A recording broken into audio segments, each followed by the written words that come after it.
अस्सलाम वालेकुम जी दोस्तों। जिस तरह के यार तुसी साडा चैनल माशाल्लाह देखते रहंदे टाइल फिक्सिंग के हवाले नाल, ठीक है। और असी अज दसना चाहते हैं कि यार जो सीढ़ियां का समान आता है ना, सीढ़ियां वाले बेचारे की करते हैं, मार्बल इत्थे भेज के सारा ढेर ला देंगे ने कट्ठे, ठीक है। ढेर ला दें, फिर असी कड़ा ना सारे अलग अलग स्टैप वगैरह किए ने और फर्मे अलग किए ने। ये सारी कड़ा ना साड़ी कड़ा ना जिम्मेदारी होती है, क्यों चाचा जी। जेडे आ पै ने फर्मे ए वाले ਇਹ 4 नंबर फर्म है, ਇਹ 10 नंबर फर्म है।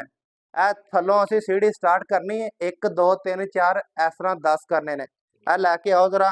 अच्छा, जिस तरह क्या 1 नंबर पे है, ठीक है।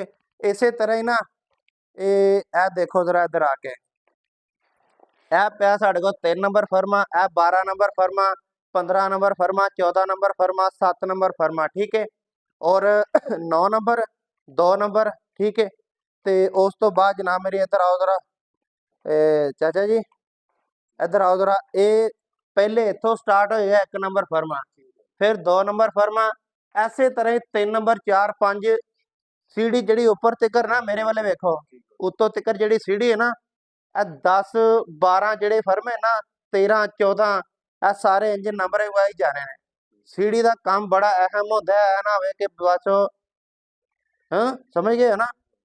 कारीगर बंदे का काम है जनाब मेरी सीढ़ी लानी। तो अलहमदुलिल्लाह कड़ा ना ये असी सीढ़ी तैयार करनी। हम देखो तुसी ए सारिया सफाइयां सफुइयां, अज देखो सीढ़ी का मुँह किस तरह का नज़र आ रहा है।